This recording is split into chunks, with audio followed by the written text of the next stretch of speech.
The Lighthouse Keeper Stories by Rhonda and David Armitage. Read by Jean Waggoner. The Lighthouse Keeper's Rescue. Once upon a time, there was a lighthouse keeper called Mr Grinling. He lived with Mrs Grinling and their cat Hamish in a little white cottage on the cliffs. Mr Grinling loved his job. He sang as he polished the light.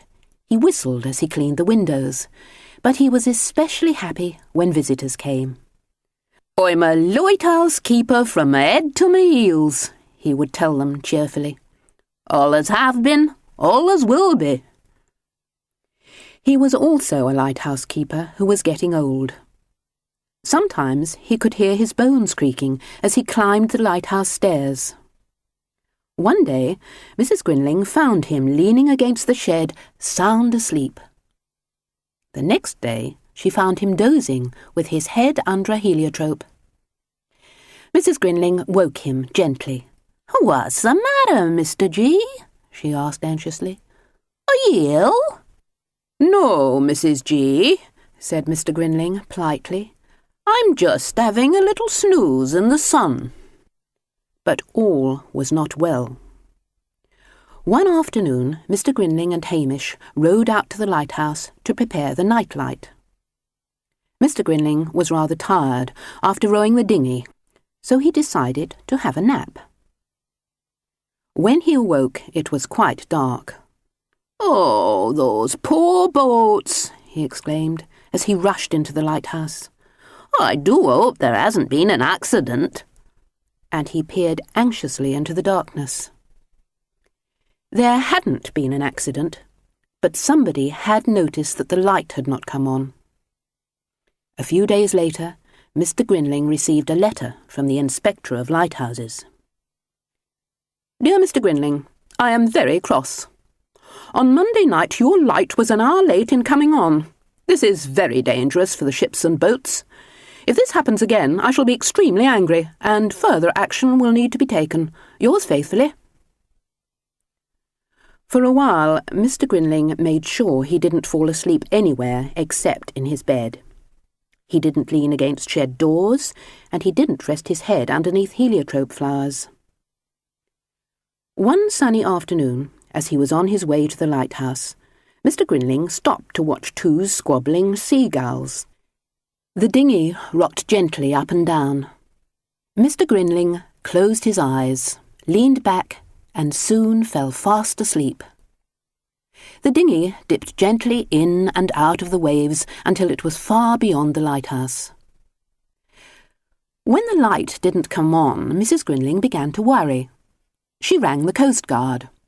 "Don't fret, love," he shouted down the phone. "I'll send launch out straight away. We'll soon find him. He's probably gone to sleep again."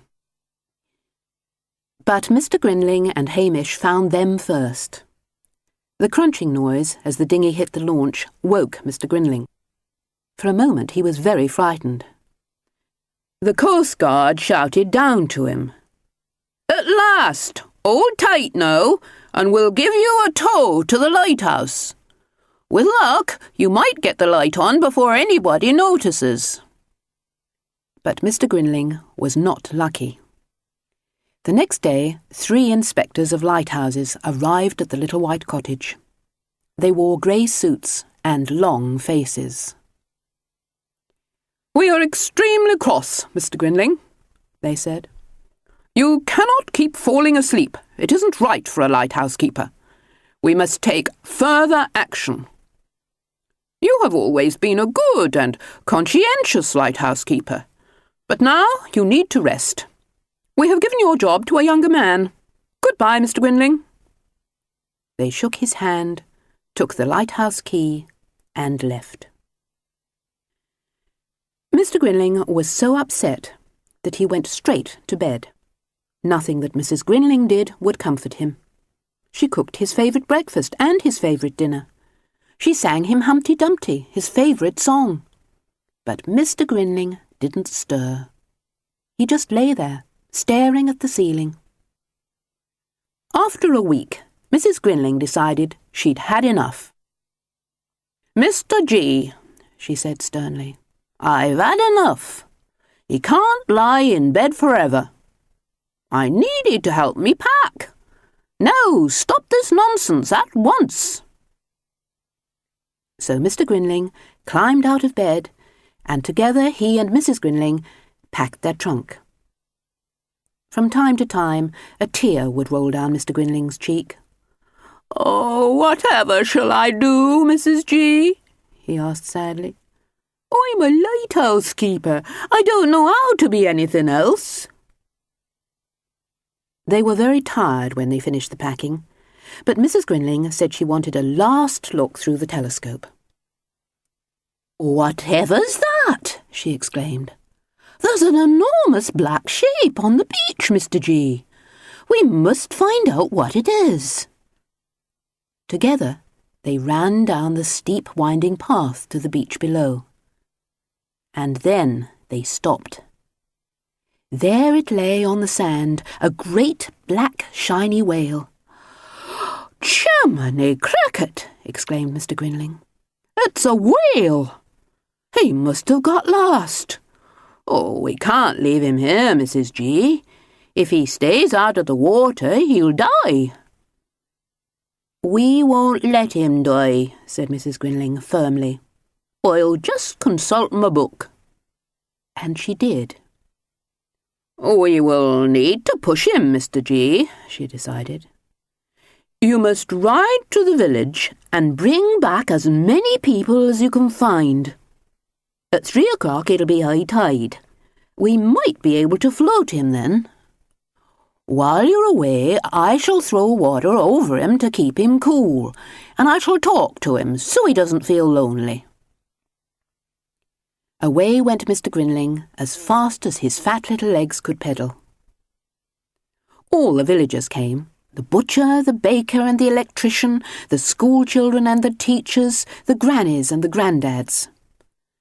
Some of them ran out of breath and were left behind. "Hurry!"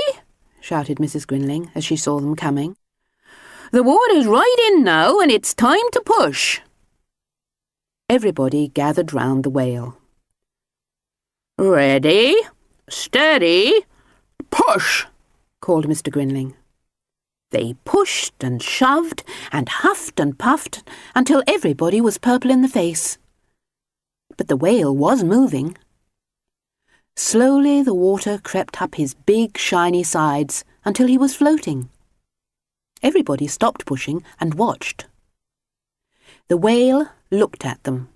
Then, with a flick of his enormous black tail, he turned and headed out to sea. "Goodbye!" called the villagers. "Good luck!" That evening, the villagers and the Grinlings watched the whole rescue on the television news. "It'll soon be time for us to say goodbye," said Mrs Grinling. "Tomorrow we have to leave the little white cottage on the cliff. But afore we go, we'll have a farewell picnic. And we'd like all of you to come." Everybody came. The butcher, the baker and the electrician, the children on their bikes and the babies in their pushchairs. It was a very merry affair. Then 3 guests turned up who had not been invited. "We saw you on the television news," explained the first inspector of lighthouses. "Yes," said the second inspector. "We were so proud of you and Mrs Grinling." "We want you to be the lighthouse keeper again," said the third inspector. "But we will give you an assistant. You will work on Mondays, Wednesdays and Fridays, and he'll do the rest of the week." Mr and Mrs Grinling were so delighted that they jumped up and down for joy. "3 cheers for the inspector of lighthouses," shouted the villagers. "And 3 cheers for the Grinlings." The Lighthouse Keeper's Breakfast. Mr and Mrs Grinling lived with their cat Hamish in a little white cottage perched high on the cliffs. Mr Grinling was a lighthouse keeper. By day and night, with his assistant Sam, he lovingly tended the light. One Wednesday morning, when Sam was polishing, he noticed a tiny inscription right at the top of the lighthouse. "Well, well," he said to himself, "just fancy that." "Our lighthouse is 200 years old this year," he told everyone. "We should celebrate," said Mrs Grinling. "Maybe some presents," said Mr Grinling. "A fresh coat of red and white paint." "And a party," said Mrs Grinling. "How about fancy dress?" suggested Sally de la Croissant, the baker. "Something to do with the sea," said Jason, the postman. "I've got a lovely octopus suit." "We can use my old sailing ship," roared Admiral Fleeterbix. "I'll moor her, out in the bay." "Can it be an all-night party with a birthday breakfast?" asked the children. "It is an extremely important occasion." And everyone agreed that Mr and Mrs Grinling should be the very special guests. It was so difficult to choose the best fancy dress. "Shall I wear the shark suit?" asked Mr Grinling. "Could I be a mermaid?"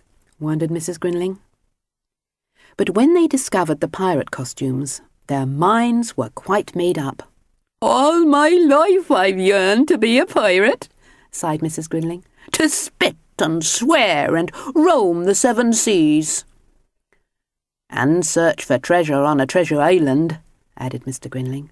"We'll be splendid pirates," cried Mrs Grinling, as she swashed and buckled around the room. "Atty and Herbert, the scourge of the seven seas."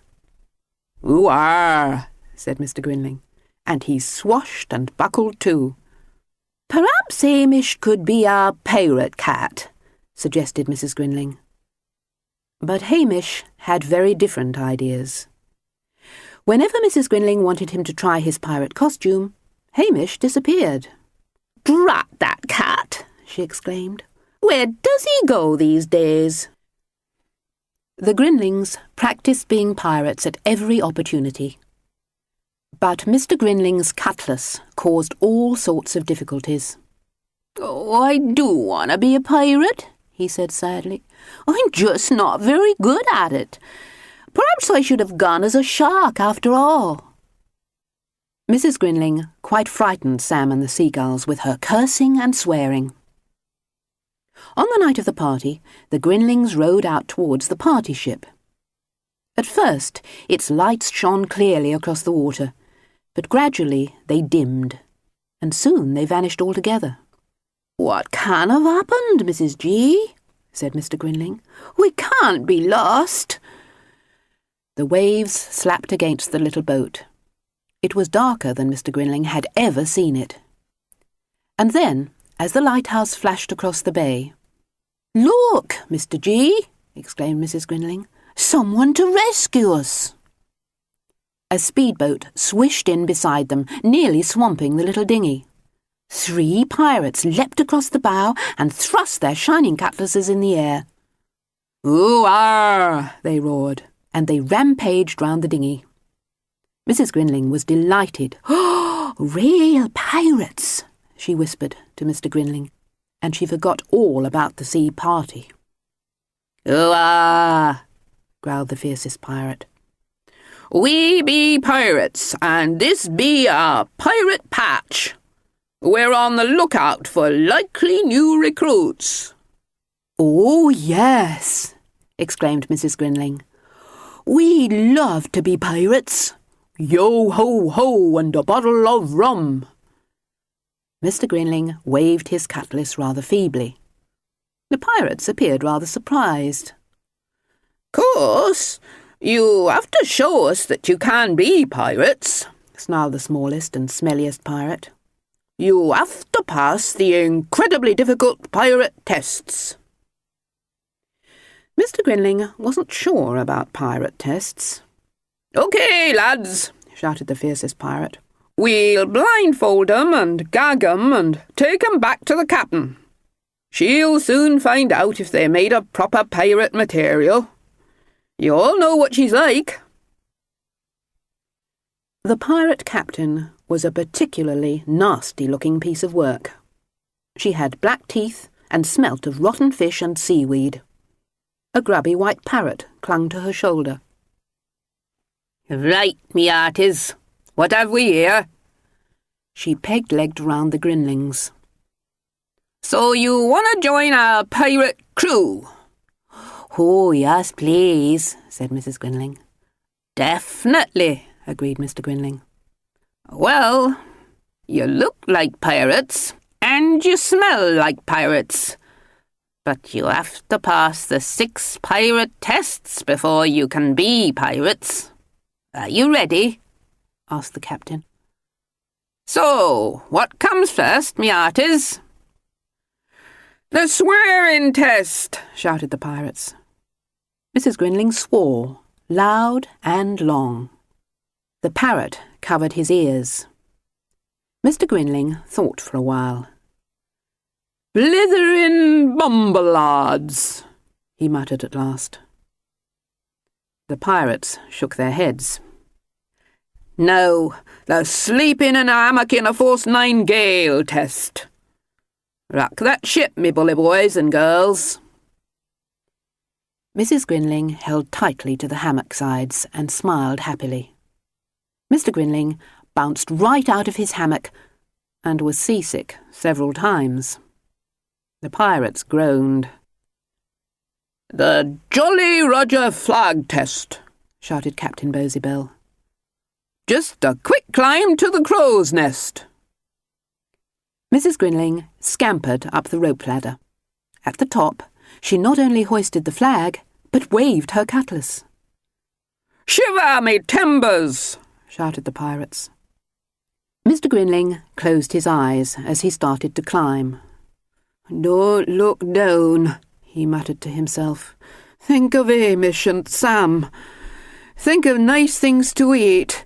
Peach surprise and iced sea biscuits, and think of oh!" He fell into a barrel of foul-smelling water. "Oh, I'm so sorry," said the captain. "They're very polite for pirates," spluttered Mr Grinling to Mrs Grinling. "Pirate test number 4, announced Captain Bosybell. "Finding the treasure," roared all the pirates. "Here's the map," said Captain Bosybell. "There's lovely treasure hidden on our ship. You've got 10 minutes to find it." "Hoo-ha!" shouted the Grinlings, and off they raced. They found the treasure chest under the bottom of a very small pirate. "Open sesame!" shouted the pirates. The chest was big enough for only 1 jewel and 2 pieces of 8. "Oh, we're a little short of treasure at the moment," explained the captain. "No decent raids lately. And now, the most dangerous, the most terrifying, the most dastardly test of them all. "Eating pirate food!" shouted the pirates. "Eating," said Mr Grinling happily. "No, eating is something I can do." Some of the smaller pirates sniggered. Captain Bosybell laid out the food. 2 maggots and a weevil wriggled across the biscuit. Mrs Grinling turned quite green. But Mr Grinling ate it, weevils, maggots, and all. "Hurrah!" cheered the pirates. "And now, number 6, the final test. If you pass this, you can join our pirate gang. Tell 'em, me bouncing buccaneers." "Walk in the plank!" cried the pirates. "Oh," said Mrs Grinling. "Dearie me," said Mr Grinling. The water below looked smoothly dark and menacing. Mr Grinling wished he was wearing the shark costume. "Do you think I could ask for armbands?" he whispered.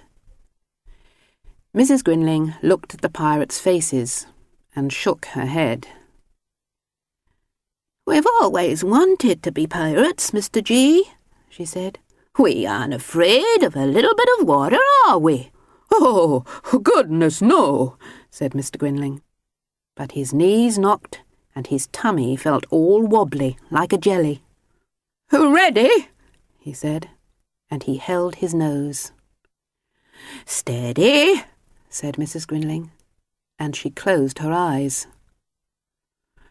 "Just a minute," said Mr Grinling, letting go of his nose. "Something's amiss here. Who ever heard of new pirates walking the plank? We could drown before we've done any pirating." Suddenly, the pirates pulled off their disguises. "Surprise! Surprise!" they shouted. The Grinlings were so astonished they nearly fell into the water. "Jason the postman!" exclaimed Mr Grinling. "Admiral Fleetabix!" cried Mrs Grinling. "And Sally de la Croissant," they said both together. "We heard how you longed to be pirates," she explained, "so we planned a pirate experience. We had to be nasty so you'd think we were real." "We certainly did," said Mr Grinling as he mopped his brow. The lighthouse beamed its last light across the bay. "It's party time!" called Jason the postman. He picked up his fiddle and started to play. "May I have the pleasure, Pirate Herbert?" asked Mrs Grinling. "Hooah, Pirate Atty!" smiled Mr Grinling. And they all danced until they could dance no more. "Sun's up!" called Sally de la Croissant. "Time for the birthday breakfast." Mrs Grinling looked worried. "We can't have the party without Hamish." "Or Sam," said Mr Grinling. "Oh, they're coming!" shouted the children. "Just in time for the food," said Sam as he climbed on the deck. He placed a large wicker basket at the Grinling's feet and carefully opened the lid. Out jumped Hamish and Mrs Hamish and 4 little Hamishes. "Now that's what I call real treasure," smiled Mr Grinling. The Lighthouse Keeper's Lunch. Once there was a lighthouse keeper called Mr Grinling. At night time he lived in a small white cottage perched high on the cliffs.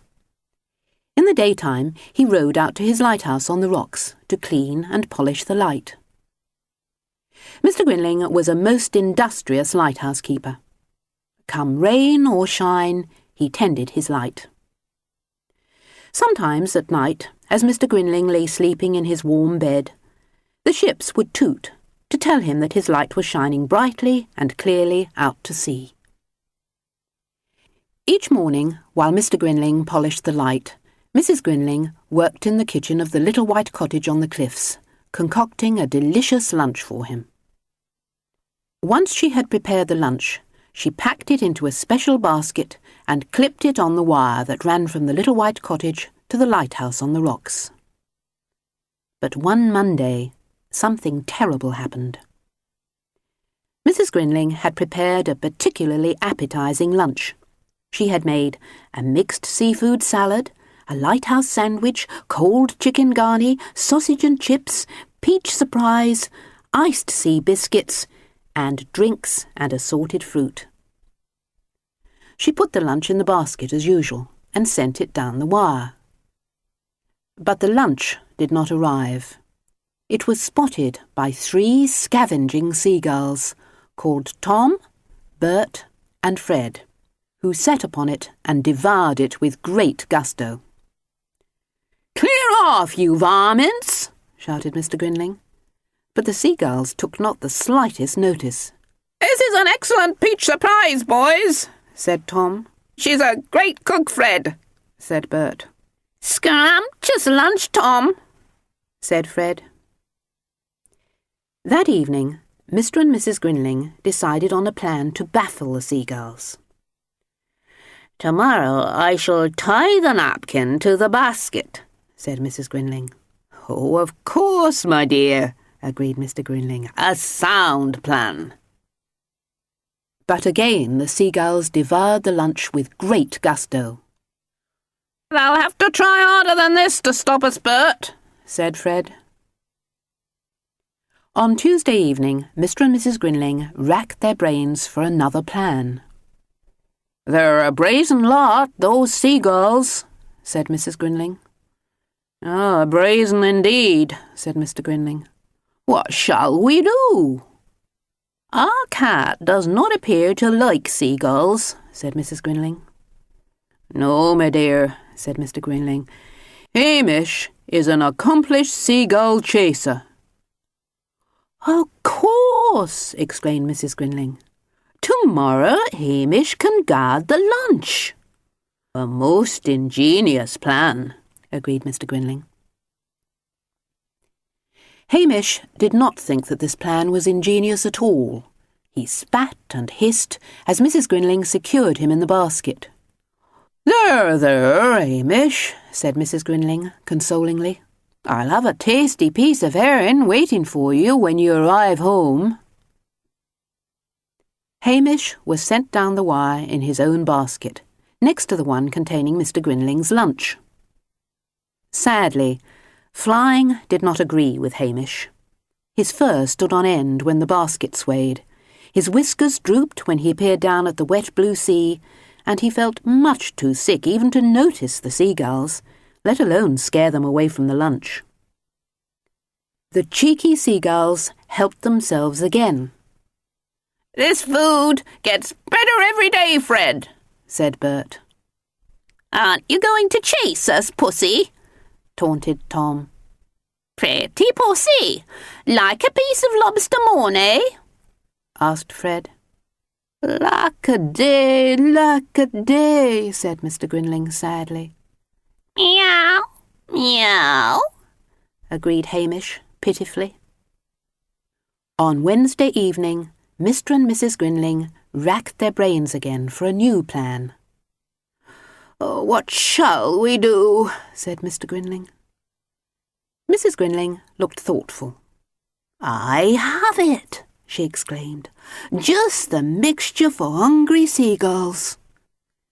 "Indeed, my dear," said Mr Grinling. "What have you in mind?" "Wait and see," said Mrs Grinling. "Just wait and see." "Extra strong mustard sandwiches," chuckled Mr Grinling. "A truly superb plan, my dear, truly superb." On Thursday morning, Mrs Grinling carefully packed the mustard sandwiches and sent them off down the wire to the expectant seagulls. Once more, the seagulls helped themselves to the sandwiches. But after just one bite, they each spat them out. "Yuck," said Tom. "Ugh," said Bert. "Ack," exclaimed Fred. On Friday, Mrs Grinling repeated the mustard mixture. This time, the seagulls inspected the lunch warily. "It's the same as yesterday's lunch, Fred," said Bert in disgust. "All right, boys, let's go and have lunch elsewhere," said Tom. So, on Saturday, up in the little white cottage on the cliffs, a jubilant Mrs Grinling put away the mustard pot before she prepared a scrumptious lunch for Mr Grinling. While he waited for his lunch down in the lighthouse on the rocks, Mr Grinling sang snatches of old sea shanties as he surveyed the coastline through his telescope. And what did he see? One fisherman sitting in his boat, while 3 greedy seagulls helped themselves to his lunch behind his back. "No mustard in this lot, Tom," said Fred. "Yeah, this is a delicious chocolate eclair, Fred," said Bert. "We'll fly back here for lunch again tomorrow, boys," said Tom. "Oh, well, such is life," mused Mr Grinling, as he sat down to enjoy a leisurely lunch in the warm sunshine. The Lighthouse Keeper's Tea. Mr and Mrs Grinling lived with their cat Hamish and his family in a little white cottage perched high on the cliff. Some days Mr Grinling was the lighthouse keeper, but other days he just got in Mrs Grinling's way. Mr G, you're always under my feet, complained Mrs Grinling. Mr Grinling sighed. I'm bored, Mrs G. Now that Sam helps at the lighthouse, I haven't got enough to do. A new pastime, said Mrs Grinling. That's what you need. What do you enjoy doing? Eating, suggested Mr Grinling. He dipped his finger in the icing. That's it, he said. Perfect pastime. If I like eating, I'm sure I'd like cooking. Mrs Grinling looked alarmed. Perhaps I could help. No, thank you, said Mr Grinling. I can do it myself. You have a little rest while I make some bread for our lunch. Just pop in these ingredients, mix them about a bit, and hey presto, the bread'll be ready in no time. The bread rose and rose and flopped. When Mr Grinling tried to put it in the oven, the dough slithered everywhere. Oh, I don't like cooking, he decided. Much too messy. Oh dear, such a pity, said Mrs Grinling. Perhaps something outdoors would suit you better. What about bird watching with your telescope? Good idea, Mrs G, agreed Mr Grinling. I could keep an eye on those pesky seagulls. So he packed a little something and set out. Here's your warm jumper, Mrs Grinling called after him. No, thank you, replied Mr Grinling. It's a beautiful day. Look at that sun. He didn't see any seagulls, but he did spy 5 green finches, 4 missel thrushes, 3 mallard ducks, 2 black swans, and a kingfisher on the river bank. I'm enjoying this, thought Mr Grinling. A nice change from seagulls. It was during lunch that he remembered that he didn't like cows. Shoo, he said bravely. No, mooed the gentle cows. Mr Grinling scrambled up the tree while the cows finished his cheese, lettuce, and tomato sandwiches. He rang Sam. Help! Help! I'm sure I've just seen a dangerous wild boar. Sam was surprised. A wild boar? Ferocious, said Mr Grinling. And I'm very cold. Please rescue me. Where are you? asked Sam.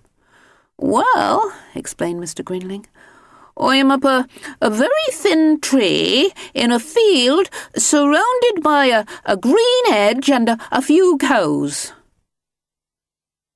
It took Sam several hours to find him. No more bird watching, said Mr Grinling. Far too dangerous with all those wild...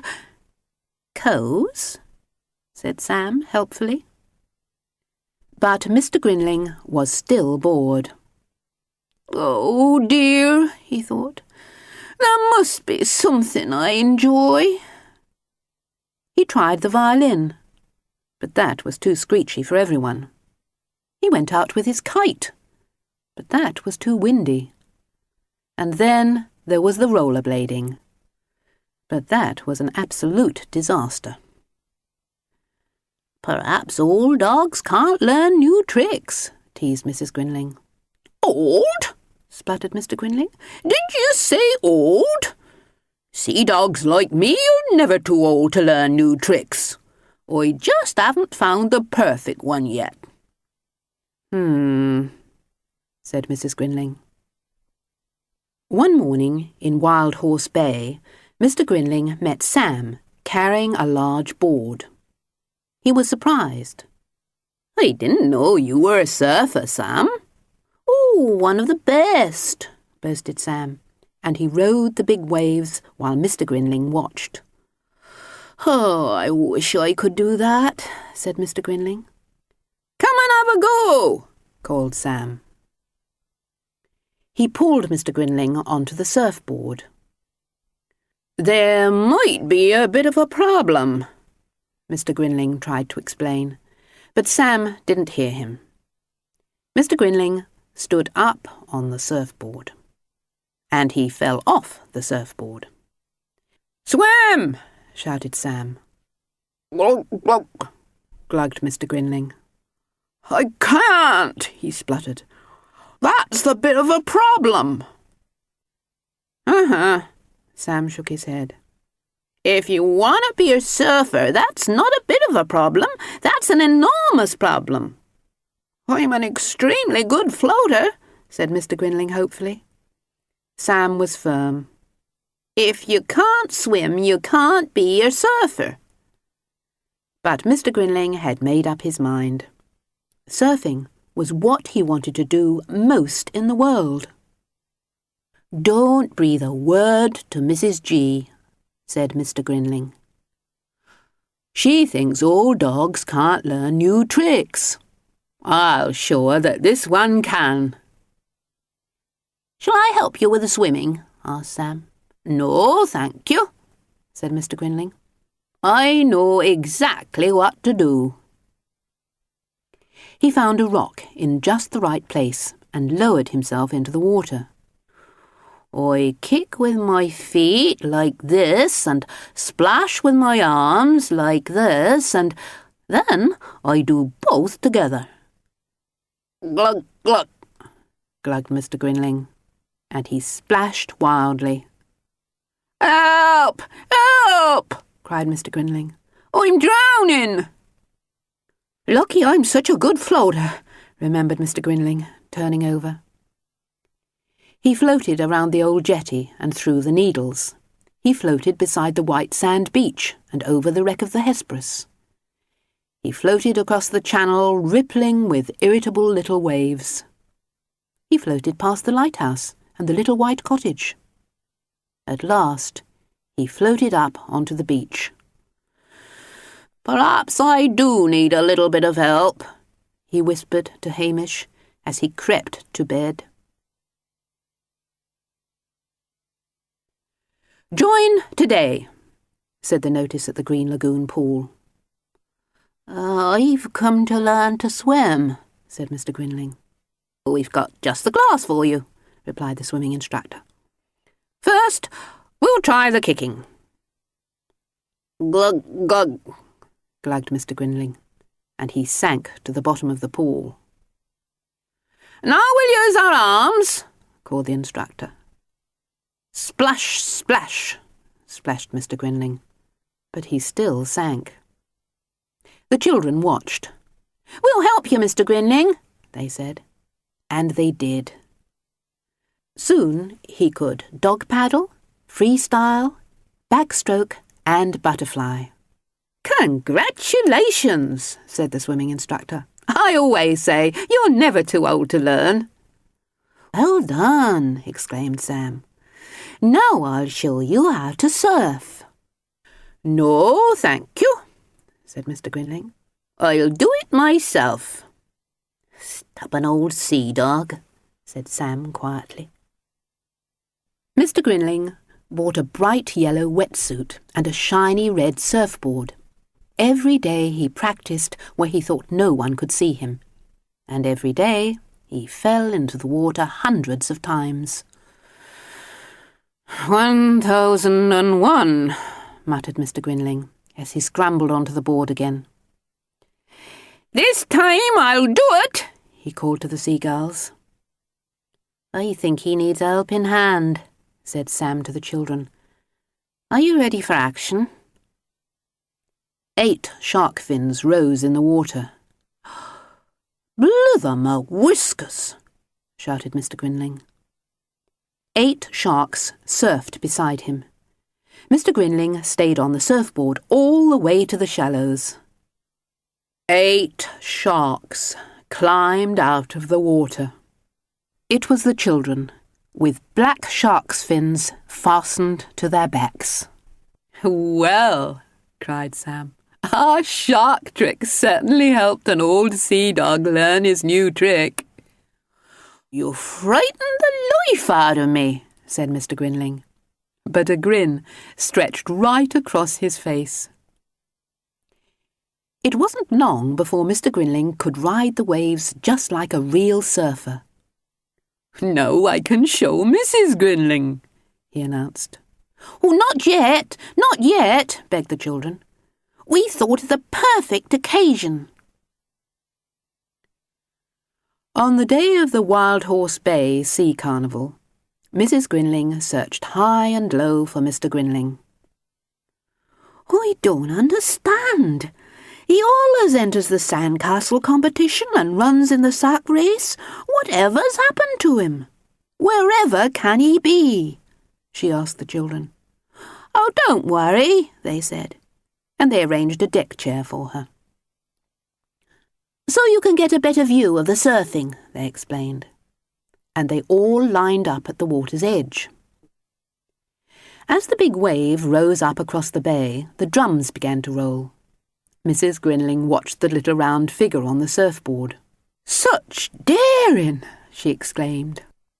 "Amazing!" she cheered. "Extraordinary!" she gasped. The figure in yellow surfed almost to her feet. He peeled off his wetsuit and bowed. "I'd like you to meet an old sea dog," he said.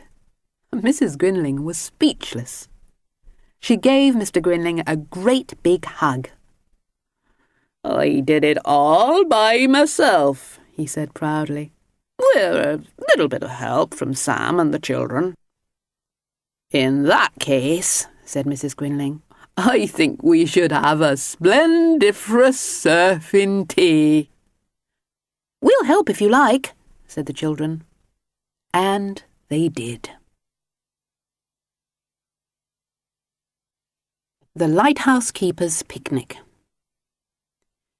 Mr Grinling was a lighthouse keeper. He lived with his wife Mrs Grinling and their cat Hamish in a little white cottage on the cliffs. When he was a younger man, Mr Grinling used to row out to the lighthouse every morning to clean and polish the light. Now he had an assistant called Sam. Some days Mr Grinling was the lighthouse keeper, and some days it was Sam. On his days off there were lots of things Mr Grinling liked to do. He liked playing hide-and-seek with Hamish. He liked growing geraniums and heliotropes. He liked singing loudly in the village choir. But most of all, he liked eating. Breakfast, lunch and dinner, and a few snacks in between. Eating was what he did best. Sometimes, while he ate, he would hum a little tune. Mrs Grinling worried about the eating. "Mr G, don't you think you're just a bit too rotund?" she asked. "I don't know how you're going to run races at the village picnic tomorrow."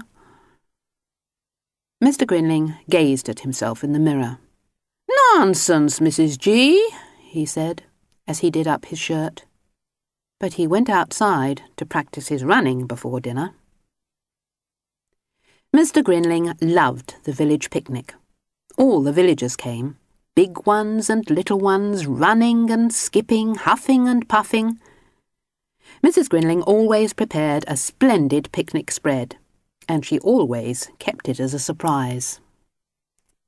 The picnic day started badly for the Grinlings.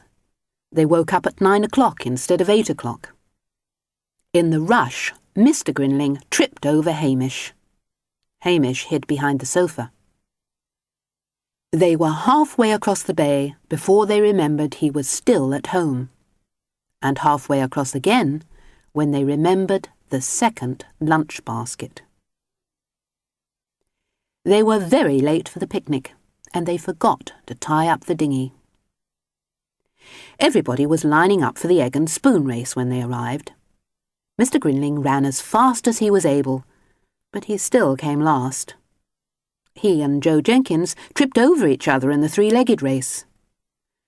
As for the last race, he couldn't even fit into the sack, let alone jump. Mr Grinling was very upset. He stomped off to swim by himself before lunch. He lay on his back with his tummy in the air. Up above, a rainbow balloon drifted. Mr Grinling sighed. That would be the life, floating just like a cloud. That's what he'd really like to do. He sang a floating song to himself.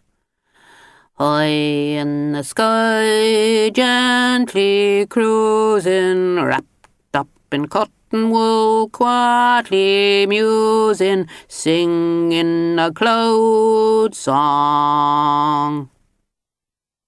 The picnic lunches were magnificent. Mr Grinling wandered about tasting, a little bit here, a little bit there. But he stopped quite still when he saw Mrs Grinling's spread. Seafood, she had called it, and it was beautiful. Mr Grinling ate a piece of everything. "Delicious and delectable," he announced, with his mouth full of green whale jelly. "The best cook here today, Mrs G. Possibly the best cook in the whole wide world." Once the picnic was eaten, everyone was too full to run or jump any more. Most of the villagers packed up their baskets and went happily home. Mr and Mrs Grinling felt like a rest. They lay in the sun with their heads under their hats and quietly snored. When they awoke, the sun was beginning to fade. The tide was coming in, and the dinghy had floated away. "Well, that's that," said Mrs Grinling. "We'll just have to walk home." Mr Grinling groaned. They set off around the rocks. In and out, up and down they went, over and under, rock after rock. Soon the sun had disappeared. The water came closer. "We must hurry, Mr G," said Mrs Grinling. "The tide's racing in." But Mr Grinling couldn't hurry. "I can't climb any more," he puffed. "And I certainly can't climb through that hole. I'll get stuck." Mrs Grinling looked at the hole, and she looked at Mr Grinling's tummy. "In that case, there's nothing for it," she said. "We'll have to stay here till morning." They found a flat rock and huddled together to keep warm. The moon came up. The water rose. Once a wave splashed their feet a little, but it was only once, and then the water began to go down. Sam was surprised to see the lighthouse light still shining next morning. When he saw the dinghy nudging against the jetty below, he guessed what had happened. He gazed round the bay. Yes, there they were, jumping up and down and waving. He set off right away to rescue them. Mrs Grinling was cross. Mr Grinling didn't think he'd ever seen her quite so cross. "Mr Grinling," she glared, "that was the coldest and most frightening night I've ever had, and all because you're so fat." Mr Grinling sighed. "You're quite right, Mrs G. I am too fat. What shall I do?" "Well," said Mrs Grinling, "the cakes'll have to go, and the chocolates, the crisps, and the sweets." Mr Grinling was horrified. All his favourite foods. He worked very hard at getting thinner. He ran up and down the path from the little white cottage to the dinghy. He cycled like the wind into the village and home again. Some nights he was so tired that he fell asleep in his dinner. But he did miss the little snacks. "Oh, just one chocolate biscuit, Mrs G?" he pleaded. "No, Mr G," she said firmly. "Not even half a one." Sam didn't like it when Mr Grinling was unhappy. "I'll get you a little something," he whispered. "Mrs Grinling need never know." Mr Grinling hid the snacks very carefully, and he ate only one thing each day. But when Mrs Grinling told him to climb on the scales, he was as heavy as ever. "I don't understand," said Mrs Grinling. "You've been so good. No chocolates or biscuits." Mr Grinling gazed at the ceiling. For the next few days, Mrs Grinling watched Mr Grinling very closely. She spied from behind the door when he crept into the living room. "Got you, Mr Grinling!" She pounced as his hand reached into the vase. "You should be ashamed of yourself." Mr Grinling hung his head. "Promise me," said Mrs Grinling, "no more snacks." Mr Grinling sighed. "I promise, Mrs G." Mr Grinling went on trying to get thinner. One day, when he was out cycling with Hamish, he saw the rainbow balloon again. It was so close he could hear the gentle roar. "I'd love to float like that," he thought, "as light as a feather. But then I'm not light." He looked at his round tummy. "I don't suppose I'd even fit in the basket," he said gloomily. He told Mrs Grinling about the balloon that evening. "Not for you, Mr G," she said. "They'd never get you off the ground." Mr Grinling got a surprise in the village next day. He saw a large notice in a house window. He knocked at the door. "I don't suppose I'd be able to have a ride in your balloon?" he asked. The balloon lady gazed at him. Then slowly she walked round him, both ways. "Of course you can," she said. "And we could probably take Mrs Grinling as well." Mr Grinling smiled, a great beaming smile. So that's how the Grinlings went floating one fine afternoon. Hamish and Sam waved them goodbye. Up over the lighthouse they went, and across the bay, past the rock where they'd spent the cold night, over the sea where the whales dived and played, over the cliffs where the seagulls nested. And then the land was below. Houses and barns, cows, sheep and horses. Mr Grinling smiled at Mrs Grinling. "This is the best thing I've ever done," he said. "It's even better than eating." High in the sky, gently cruising, wrapped up in cotton wool, quietly musing, singing a cloud song. The Lighthouse Keeper's Cat. Hamish lived with Mr and Mrs Grinling in the little white cottage on the cliffs. Mr Grinling was the lighthouse keeper. Some days Hamish went to work with Mr Grinling. He liked to help in the lighthouse. When visitors came, Hamish would show them round. "Oh, what a magnificent cat!" they would exclaim. "Hamish, king of the lighthouse!" Some days Hamish worked with Mrs Grinling. He liked digging in the garden, where she'd planted the seeds. He also liked to help with the cooking. "Fish with everything" was Hamish's motto. "Not in chocolate cake," said Mrs Grinling firmly.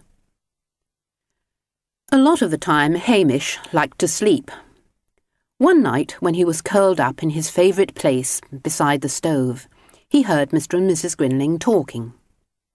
"They were there again today," said Mr Grinling, "scampering and squeaking. And the inspector of lighthouses is coming next week, and he says mice might eat the wiring." "What about Hamish?" asked Mrs Grinling. He might catch them for you. Mr Grinling chuckled. Our Hamish chase mice? Really, Mrs G, he's much too plump and well fed.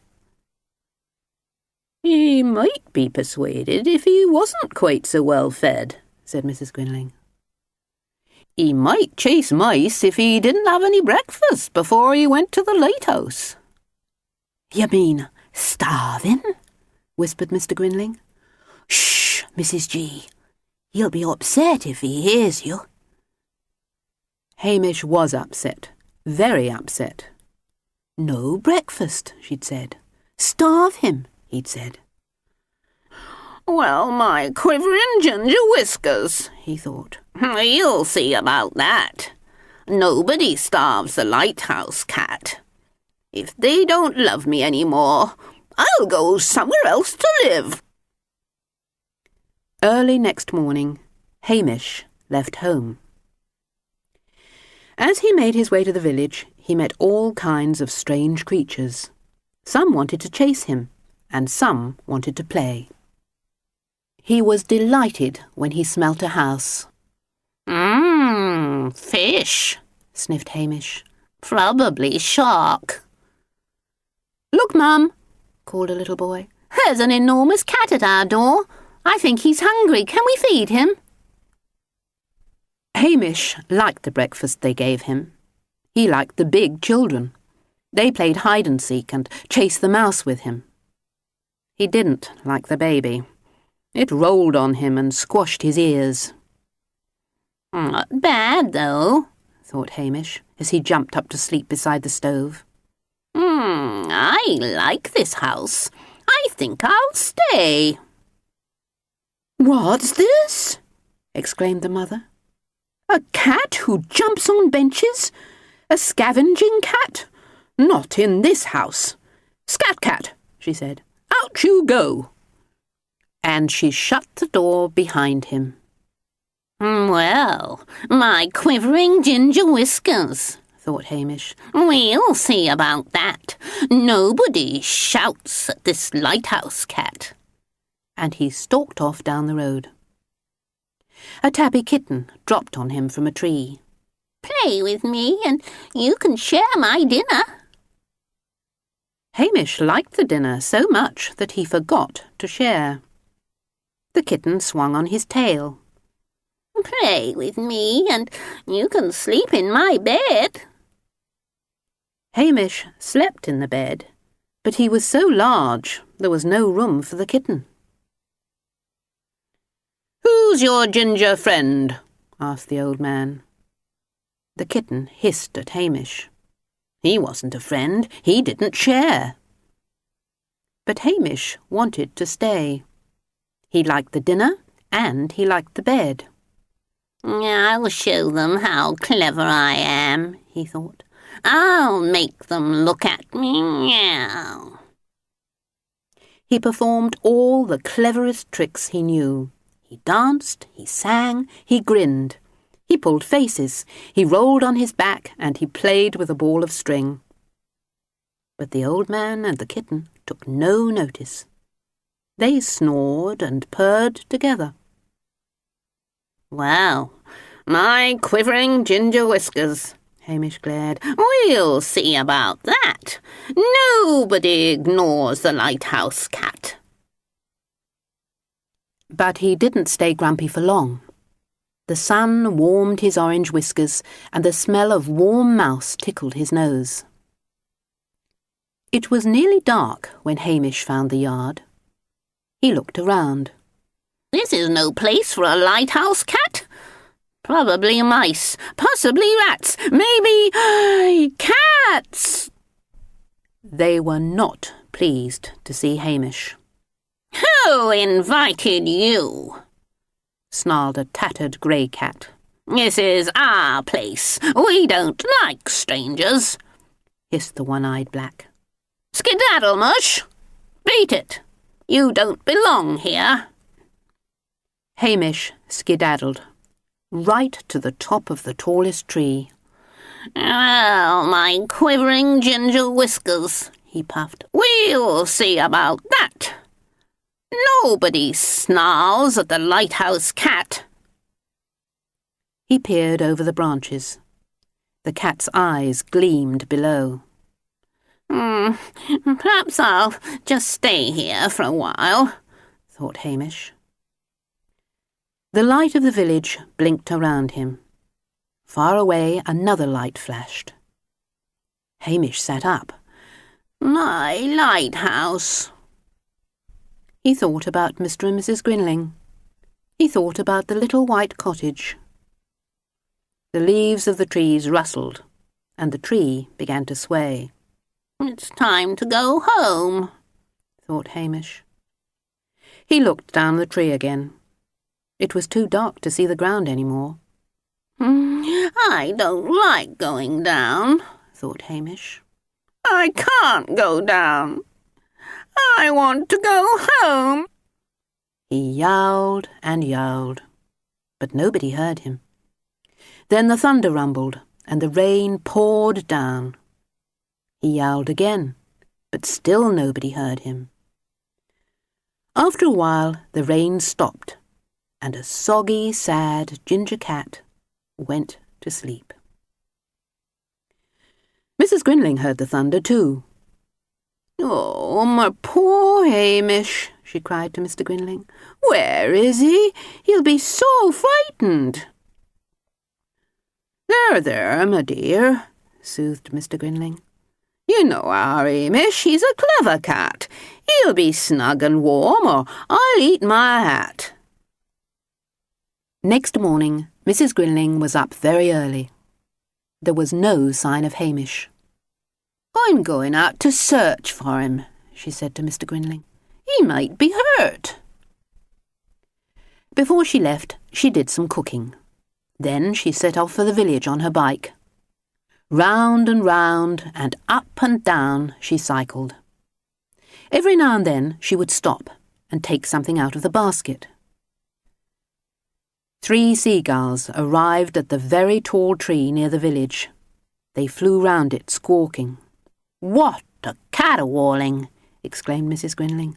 "What have they seen in that tree?" 3 seagulls woke Hamish with their noise. He meowed. "Hamish!" called Mrs Grinling. He looked down. His whiskers quivered. "I know that smell." His nose nearly fell off his face. It was his favourite dinner, stargazy pie. Mrs Grinling had cooked it specially. They weren't going to starve him after all. He meowed and meowed. "Oh, you foolish cat," said Mrs Grinling fondly. "I'll come up and get you." She put the stargazy pie in the basket and climbed to the top of the tree. Hamish was so excited that he fell onto the pie. Mrs Grinling lowered the basket to the ground. Mr Grinling was delighted to see Hamish home again. "Just in time, too," he said. "Please, Hamish, I need your help. If Mrs Grinling cooks you another stargazy pie, could you persuade the mice to find a new home?" Hamish meowed.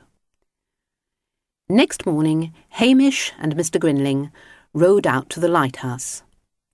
While Mr Grinling worked, Hamish talked nicely to the mice and persuaded them to keep quiet and stay out of sight when the inspector came. When the inspector of lighthouses visited, there were no mice scampering or squeaking. Mr Grinling was very happy. He patted Hamish fondly. "A great mouse chaser," he said. That evening in the kitchen, in the little white cottage, the mice were extremely happy. They nibbled some chocolate cake crumbs and tried not to squeak. Hamish was very happy. He stretched out beside the stove. "Well, my quivering ginger whiskers," he thought.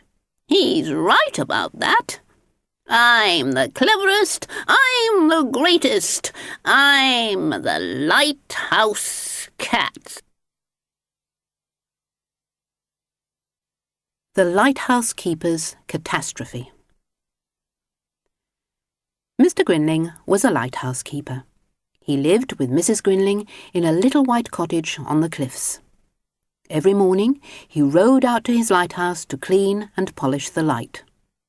Every morning Mrs Grinling prepared a delicious lunch for him. At lunchtime, Mrs Grinling packed the lunch in a basket and sent it down the wire to the lighthouse. On high days and holidays, when the sun shone, Mr and Mrs Grinling opened up the lighthouse, hung the key safely on its hook inside, and spent many contented hours fishing. Hamish the cat lazed about in the sun. From time to time, he roused himself to chase the seagulls. This particular morning, chasing seagulls was not what Hamish had in mind. He was much too busy enjoying himself in other ways. Mr Grinling was not at all pleased when he saw what Hamish was doing. "Move it, pussycat," he snarled, as he chased Hamish into the lighthouse. "That'll teach you to steal our fish, you little varmint." And without thinking, he slammed the door shut. Mr and Mrs Grinling continued with their fishing. Soon, Mr Grinling's stomach reminded him that lunch would be very welcome. As he went to let Hamish out, he was struck by a terrible thought. The key. Where was the lighthouse door key? Of course, it was inside. Mr Grinling did his very best to get Hamish out of the lighthouse. He rattled the lock as hard as he could, he pushed, he kicked, and he cursed. But the door stayed firmly shut. "Oh, don't worry," soothed Mrs Grinling. "Hamish is quite safe where he is. We have the spare key in the old teapot on the mantelpiece in the kitchen."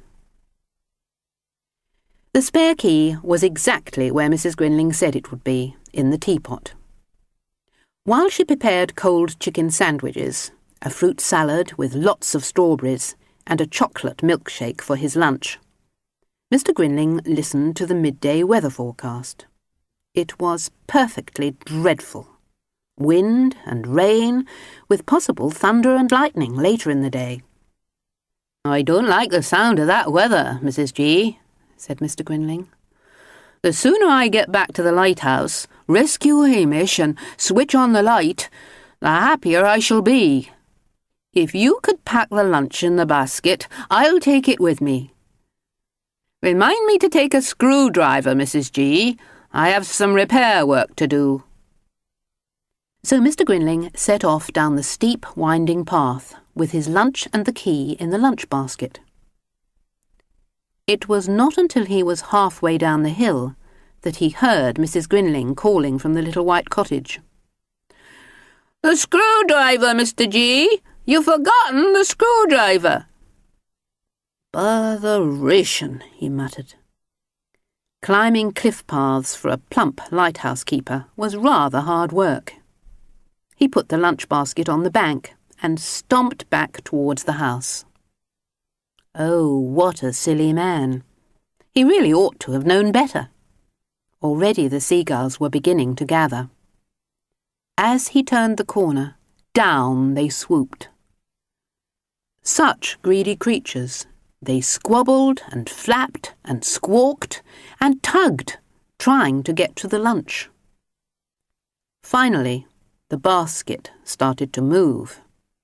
Down the slope it went, tumbling, bumping, faster and faster, over and over and over, until it came to the cliff edge. For a moment it almost seemed to stop, and then it was gone. And so was the key. Down it drifted, down past the eagle ray and the angelfish to the sea bed. There it lay amongst the rocks and the seaweed, where only the octopus, the crab, and other sea creatures would ever find it again. Mr Grinling was very puzzled upon his return. It was not until Mrs Grinling came to help him search that she found the bits of cold chicken and the odd strawberry. But no lighthouse key. Not on the slope, not anywhere. "Oh, you are a foolish man, Mr G," she exclaimed. "All your life you've lived amongst seagulls, and still you leave your lunch for them to eat."